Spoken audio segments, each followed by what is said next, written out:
नमस्कार साथियों, मैं सर कक्षा क्लास में आपका हार्दिक स्वागत अभिनंदन करता हूं। तो बहुत दिनों बाद मुलाकात हो रही है। मुलाकात बहुत दिनों बाद इसलिए हो रही है कि थोड़ा सा बीमार पड़ गया था। करीबन 7-8 दिन ज़्यादा हो गए, 10 से 10 दिन हो गए। तो बीमार हो गया था, इसलिए तो वीडियो आपको मिल नहीं रही थी, शॉर्ट्स वीडियो आपको मिल रही थी। ठीक है, अभी ठीक है, बिल्कुल ओके है, स्वस्थ है। आगे आपकी वीडियो मिलना है वो शुरू हो जाएगी। तो अब बात करते हैं अपने टॉपिक के ऊपर। बात करते हैं। तो अपना टॉपिक चल रहा था क्या? बियरिंग। क्या चल रहा था? बियरिंग। अब बियरिंग का लगभग आधा से ज्यादा सब कुछ हो गया था। ठीक है, अब बात करते हैं कि बियरिंग को रीफिल करना है। आपको क्या करना है? बियरिंग को रीफिल करना है। अब कंपनी क्या करती है कि आपको क्या करती है, एक बियरिंग है वो पूरा का पूरा बना के दे देती है। उसको इस्तेमाल करने के बाद मतलब 5 साल 10 साल के बाद एक एक्सपायरी डेट होती है, एग्जैक्ट डेट होती है, वो क्या होती है उसकी, क्या होती है, खत्म हो जाती है। तो उसके बाद उसे क्या करना पड़ता है? रीफिल करना पड़ता है। अब रीफिल करने के लिए कौन कौन सी क्रिया होती है, कैसे होती है, वो देखते हैं। तो हेडिंग डालो, बियरिंग को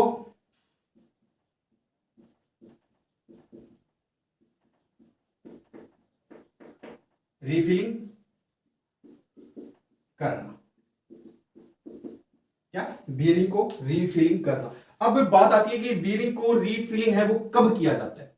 कोई भी चीज है, जैसे आपका पेन है। अब ये अपना क्या है, ये पेन है। अब पेन के अंदर इसकी स्याही है, इंक है, वो खत्म हो जाती है। अब इसको क्या करेंगे, दोबारा भरेंगे, तो वो क्या हो गया, इसका रीफिल हो गया। मतलब चीज वही है, यूज दोबारा करने के लिए सही से इसके अंदर कुछ जो इसके प्रोडक्ट थे, इसकी कुछ जो अंग था, जैसे इसका एक अंग है मेन, क्या, स्याही, उसको दोबारा इसके अंदर डाल दिया तो ये शुरू हो गया। तो इसी प्रकार बियरिंग का है कि बियरिंग की किसी स्थिति में खराब होने के बाद उसे क्या किया जाता है, रिफिल किया जाता है। और ये कई क्रियाओं से गुजरना पड़ता है। जो क्रिया क्या है पर देखते हैं कौन कौन सी। ठीक है, तो सबसे पहले लिखो, बियरिंग की खराब स्थिति में,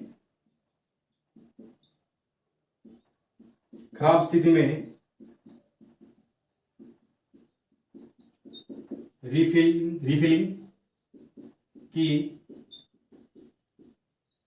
जाती है।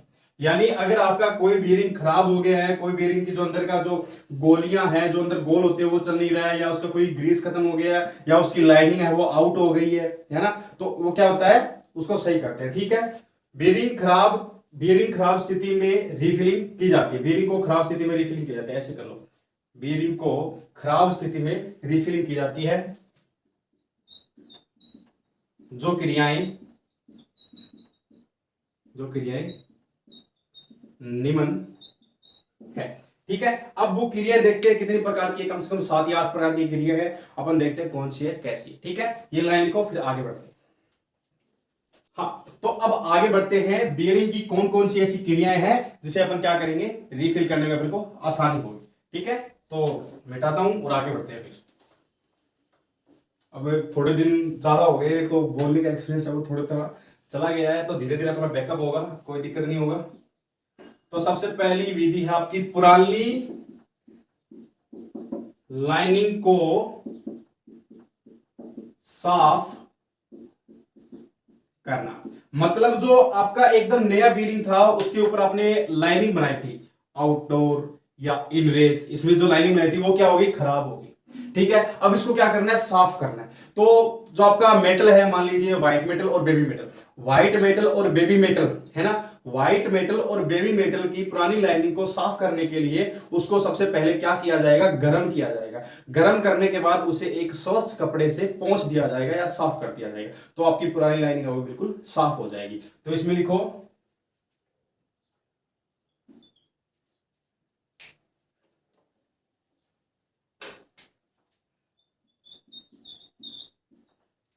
व्हाइट मेटल या बेबी मेटल।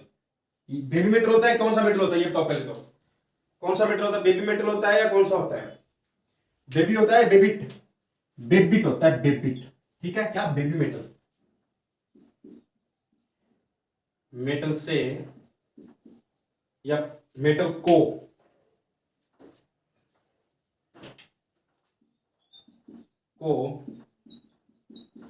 पुरानी लाइनिंग में क्या करेंगे, या पुरानी लाइनिंग को गर्म पानी से पहले साफ करें। पुरानी लाइनिंग को गर्म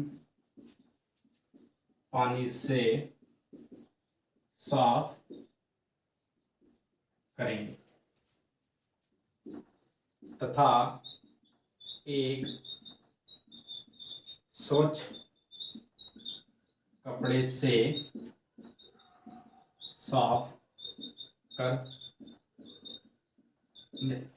ठीक है, यानी पुरानी लाइनिंग को साफ करने के लिए क्या करने का पड़ेगा आपको, व्हाइट मेटल या बेबी मेटल को सबसे पहले पुरानी लाइनिंग को क्या करना पड़ेगा, गर्म पानी से साफ करना पड़ेगा, यानी गर्म पानी में उसे क्या करना पड़ेगा, उबालना पड़ेगा। ठीक है, गर्म पानी में साफ करें या उबाले लिख लो या कोई दिक्कत नहीं, उबाल, ठीक है, ताकि उसके ऊपर जो ग्रीस लगा हुआ है वो क्या हो, आसानी से हट जाए। ठीक है, फिर एक कपड़े से उसे क्या कर देंगे, पोंछ देंगे। तो ये तो थी पहली विधि, यानी रिफिलिंग करने के लिए सबसे पहले अपने को क्या करना पड़ता है, तो ये करना पड़ता है। ठीक है, अब देखते हैं दूसरी विधि कौन सी है, उसका नाम है ग्रीस को साफ करना। अब आपका जो क्या ये बेरिंग होता है, बेरिंग सही से चलाने के लिए, घर्षण कम करने के लिए, इसका जीवन काल बढ़ाने के लिए और तेज गति से चलने के लिए अपन क्या करते हैं, इसके अंदर स्नेहक डाल देते हैं ग्रीस के रूप में। ठीक है, तो उसको बाद में साफ करने के लिए आपको किस पदार्थ से उसे साफ किया जाता है और कैसे साफ किया जाता है वो देखते हैं। इसे लिखो, फिर आगे बढ़ते हैं।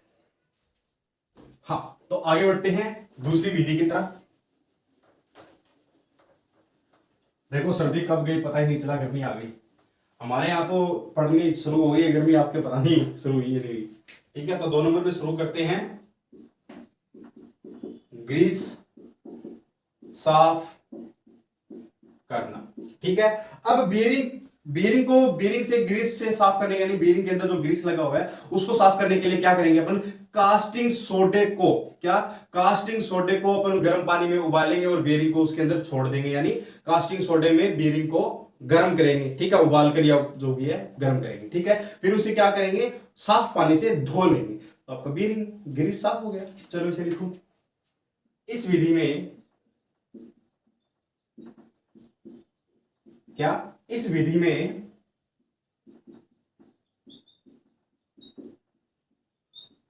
बियरिंग को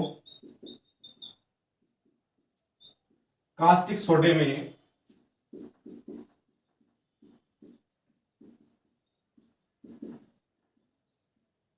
उबालकर गर्म करें। ठीक है, तथा और क्या करना पड़ेगा,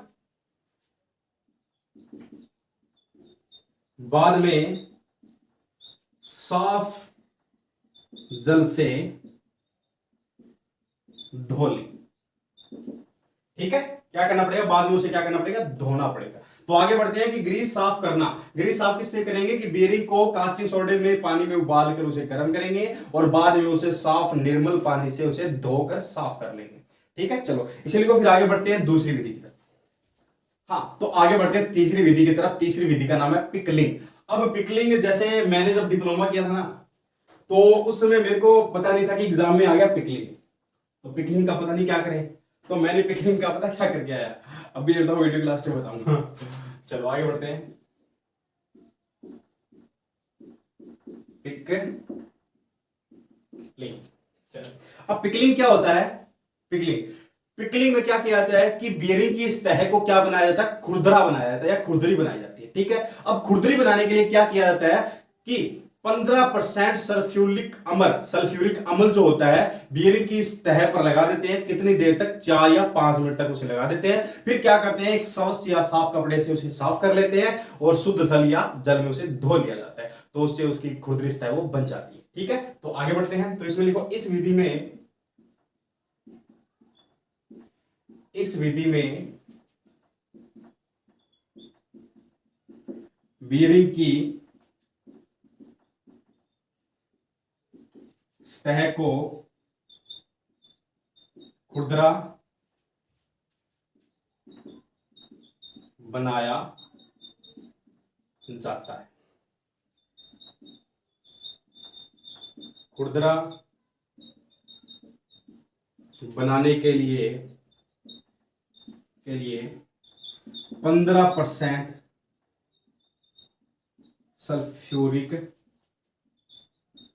अम्ल सतह पर 4 से 5 मिनट तक लगाया जाता है। बाद में कपड़े से साफ कर पानी से धो लिया जाता है। ठीक है, चलो आगे बढ़ते हैं।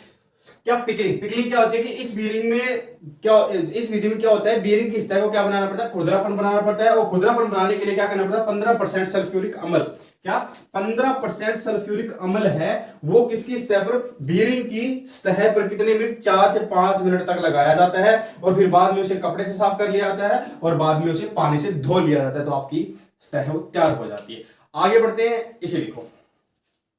हाँ, तो आगे बढ़ते हैं विधि नंबर 4 की तरफ। अब विधि नंबर 4 क्या है, टिकनिंग, टीनिंग, सॉरी टीनिंग, टीनिंग है, टीनिंग।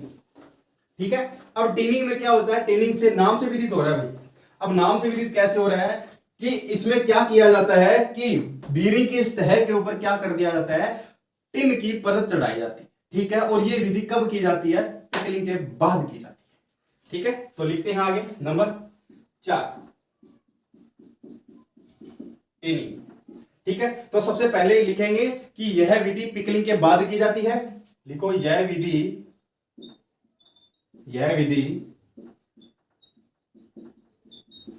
पिकलिंग के बाद की जाती है। ठीक है, इसमें सतह के ऊपर टिन की परत चढ़ाई जाती है। ठीक है, और परत फलस्वरूप सतह पर चिपक जाती है।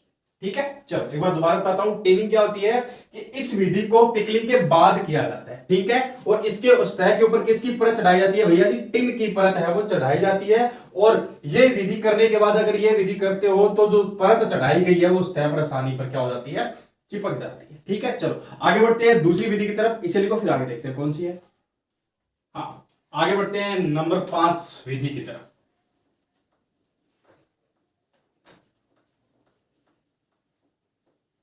नंबर 5, तो नंबर 5 विधि है सेटिंग और क्लैपिंग। तो इसमें लिखो नंबर 5, सेटिंग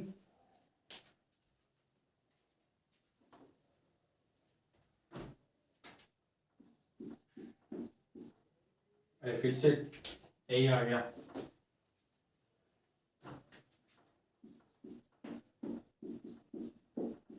सेटिंग व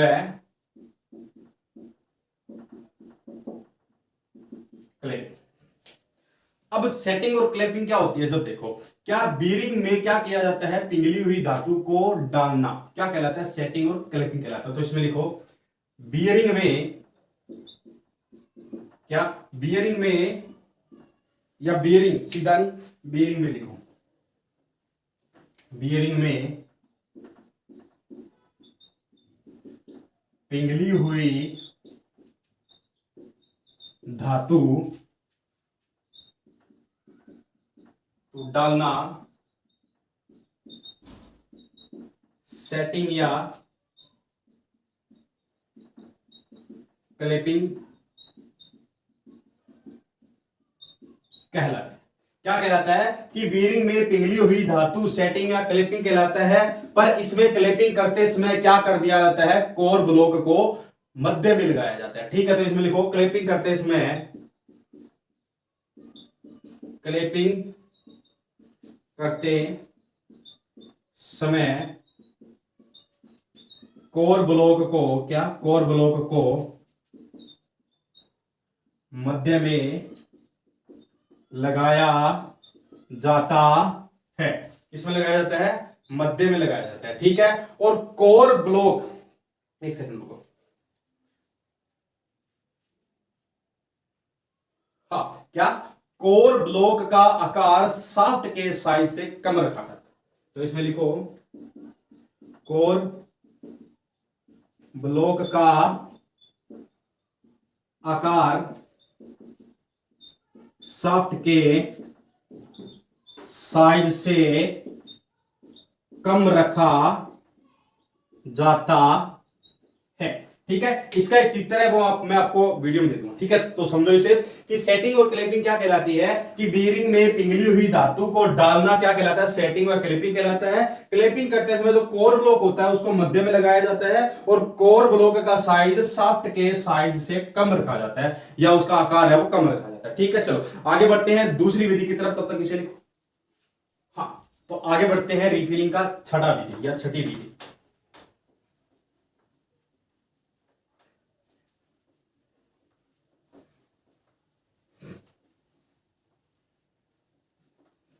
चलो, तो छठी विधि में है धातु को पिघलाना।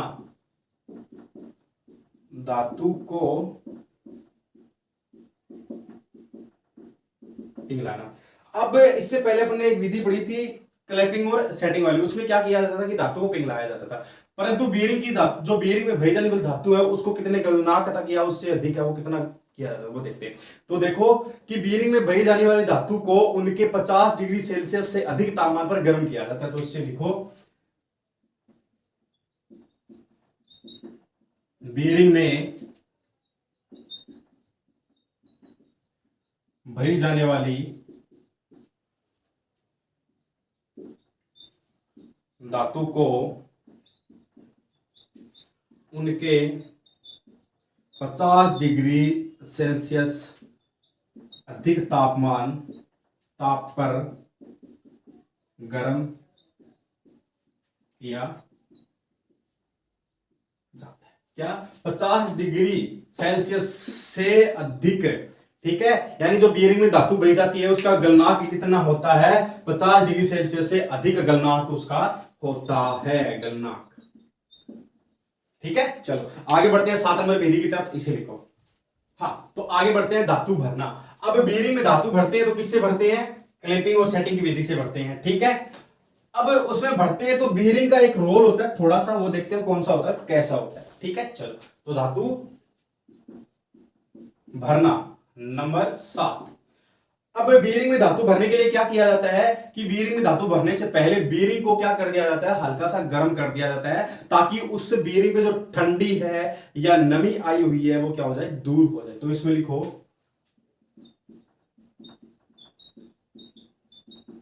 बीयरिंग में धातु भरने से पहले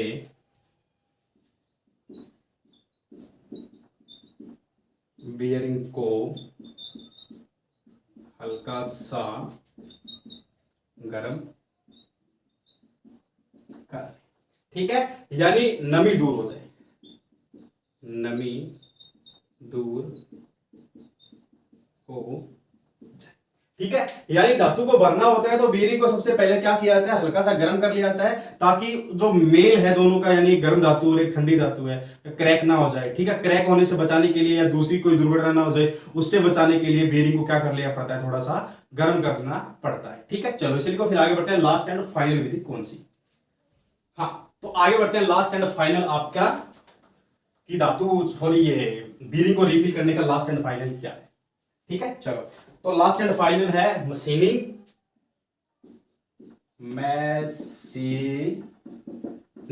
या स्क्रैपिंग।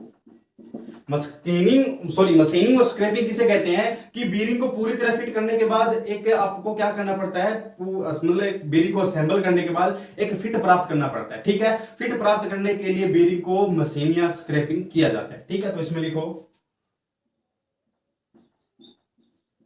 बीयरिंग को असेंबल के बाद क्या? बीयरिंग को असेंबल के बाद फिट की आवश्यकता होती है, जो मशीनिंग व स्क्रैपिंग से की जाती। ठीक है, तो ये क्या कह रहा है कि बीयरिंग को असेंबल करने के बाद यानी बीयरिंग को पूरी तरह रिफिलिंग करने के बाद उसमें एक आपको फिट चाहिए, उस फिट को प्राप्त करने के लिए स्क्रैपिंग और मशीनिंग है वो की जाती है। ठीक है, तो आगे बढ़ते हैं केयर ऑफ बीयरिंग, यानी बीयरिंग की सुरक्षा है वो आप बचाव है वो कैसे कर सकते हो। कोई 2-3 पॉइंट है वो लिखाता हूं फिर आगे बढ़ते हैं। हाँ, तो आगे बढ़ते हैं केयर ऑफ बीयरिंग, यानी बीयरिंग की देखभाल वो कैसे की जाती है। कोई 2-3 पॉइंट है वो लिखाता हूं, ये आपका पूरा होता है। ठीक है,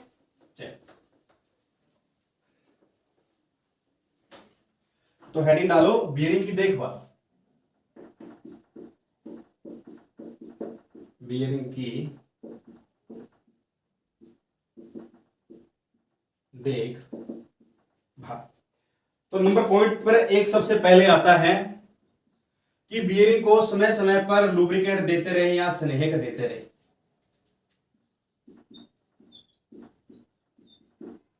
बीयरिंग को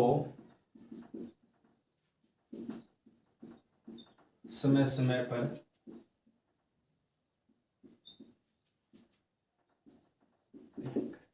ठीक है। 2 नंबर, बीयरिंग को हमेशा धूल मिट्टी डस्ट से बचाएं या उसे कवर करें। ठीक है, बीयरिंग को हमेशा धूल मिट्टी व डस्ट से कवर करें। ठीक है, अब नंबर 3 पे बात आती है कि बीयरिंग को हमेशा तेल में ही गर्म करें।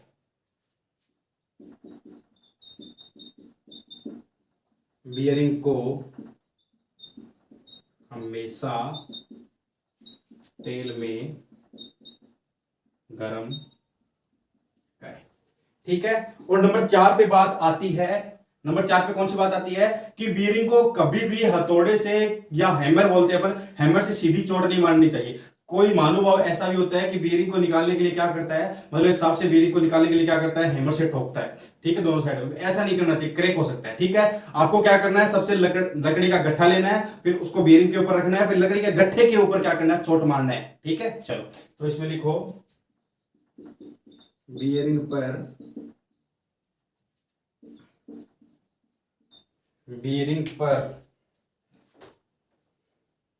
बीयरिंग पर हैमर से सीधी चोट ना मार। ठीक है, क्या बीयरिंग पर हैमर से सीधी चोट न मारे, बीच में लकड़ी का टुकड़ा लगा।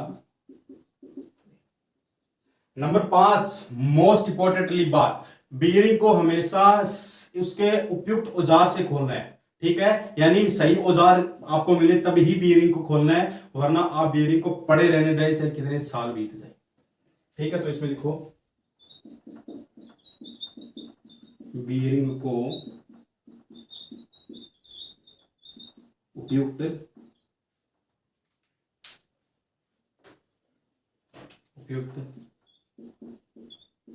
औजार से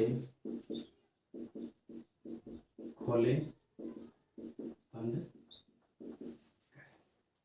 ठीक है, तो क्या कह रहा है कि बीयरिंग को समय समय पर स्नेह करें, यानी उसे लुब्रिकेंट देते रहें। ठीक है, बीयरिंग को हमेशा धूल मिट्टी डस्ट से कवर करें, यानी उसको साफ करते रहे रोजाना डेली। ठीक है, बीयरिंग को हमेशा तेल में ही गर्म करें।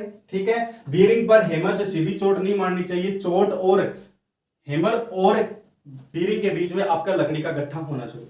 ठीक है, और बीयरिंग को सही उपयुक्त औजार से ही खोलें। ठीक है। तो ये आज छोटी सी वीडियो आपके लिए इसलिए बनाई है कि आने वाली वीडियो है वो कंटिन्यू हो जाएगी। ठीक है, कुछ दिन पहले मैं बीमार हो गया था, इसलिए वीडियो आ नहीं रही थी, नोटिफिकेशन किसी ने दिया नहीं था क्योंकि अकेला सब हैंडल कर रहा हूँ। ठीक है, बहुत ज्यादा बीमार हो गया था, बता भी नहीं पाया। ठीक है, वो शॉर्ट्स वीडियो आ रही थी कभी कभी, ठीक है, वो भी आएंगी, और आपकी मैथ की क्लास है वो भी शुरू हो जाएगी उसी प्रकार जैसे 2 या 3 वीडियो आ चुकी हैं। ठीक है, तो धन्यवाद, जय हिंद, जय भारत, और सपोर्ट बनाए रखें। और मैंने देखा है कि मैं घर पे रहा, हॉस्पिटल में रहा, फिर भी सब्सक्राइब बढ़ते रहे। ठीक है, तो ऐसे ही आप सपोर्ट करते रहिए, लाइक करते रहिए, कमेंट करते रहिए, कोई भी डाउट हो पूछिए। ठीक है, कॉल भी आए हुए थे, मैं कॉलों का सभी कॉलों का अटेंड कर लूंगा। ठीक है, सारे के सारे कॉलों का जवाब दे दूंगा। ठीक है, जो भी है, और एएलपी की वैकेंसी आपकी आ रही है। ठीक है, एएलपी टेक की वैकेंसी आपकी आ रही है आईटीआई बेस पे, तो भर्ती को खींच दो। ठीक है, तो धन्यवाद, जय हिंद, जय भारत, धन्यवाद।